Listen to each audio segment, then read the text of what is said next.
Welcome back to this Father's Day edition of the Big Sunday Show. Dad jokes don't always land, but it turns out they may be really good for your heart. The benefits of corny humor may be small but real, according to the American Heart Association. Experts say laughing boosts short-term memory and creativity, reduces stress levels, and improves your mood. It puts you in a good mood. So next time, you may want to think twice before rolling your eyes at a dad joke. Tell us a dad joke. Leo, Tell us one. Leo, what do you call a love sandwich? Oh, geez, here we go. I don't know, Joey. Lettuce alone. That's I mean, right? Yes. Right? Come on. Told you he was made for this segment. Listen, He was made for it.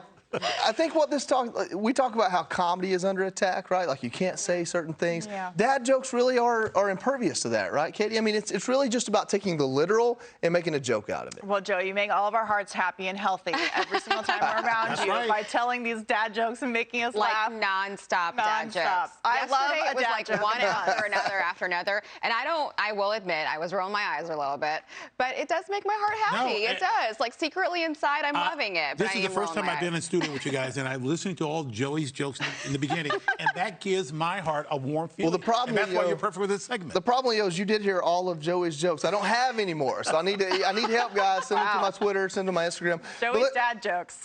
Let's move this a little bit more serious. I've got a graphic here I want to pull up. It talks about U.S. kids living with just their mother. So in 1968, it was 11% of children, but in 2020, it was 21% of children. And I think this hits to the heart of an issue that this country faces. We are literally, we're fighting over how many genders there are, and we're so far out in the peripheral that we're not honing back in on the basics. Yeah. Every child needs a mom and dad. They need two parents. They need a masculine and feminine figure to show them when love matters and when to be strong and tough. And Katie, or Aisha, I guess we'll come to you. You posted about your dad today. I know you have an amazing story. I'm going to push back a little bit. I think, obviously, yes, I think I would love for every child to have a father. But I do believe that single moms out there can raise their kids, especially if they have the support. I think the problem is there's a broken family structure in this country. I see it all the time. People don't have support. People don't have good friends. People don't have good neighbors. People don't even know each other anymore. They don't talk about their problems. People are suffering alone. You talk about the mental health crisis in this country.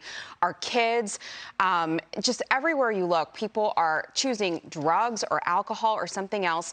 And it kills me because it is not like this in other countries. I want to push back a little bit on that, just respectfully, because I think every family unit is different. But when you pointed out those numbers, that was in the 60s. That was the Great Society.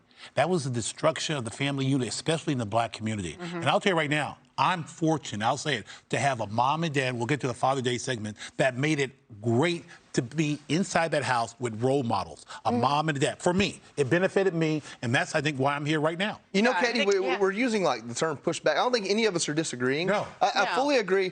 Single moms are superheroes. Absolutely. That doesn't mean that's the preferred method. Like, I can walk out of this room, but I would rather do it on my real legs. Well, like, people can overcome adversity. Of course. But dads matter. But there are some hard facts that we have about the numbers. If you don't have a father in the home, your risk for poverty is four times greater than someone who does have a father and a mother in the home. You're more likely to go to prison. You're more likely to commit a crime, and you're 2 times more likely to drop out of school. So this has been studied, and I agree with you that this idea of, it's fine if we break down the family and society can function in the same way.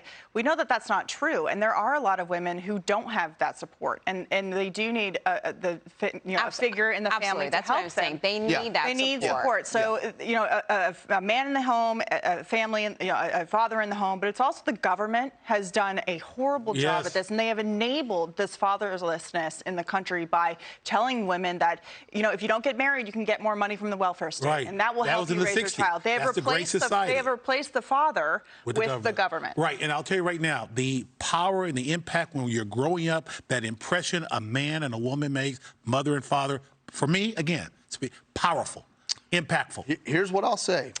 Without dads in the house, how are you going to have dad jokes? That's not and humor Game over. heals the soul. If you don't believe science, believe the Bible. They both say it, and we'll leave it there. All right. Hey, Sean Hannity here. Hey, click here to subscribe to Fox News YouTube page and catch our hottest interviews and most compelling analysis. You will not get it anywhere else.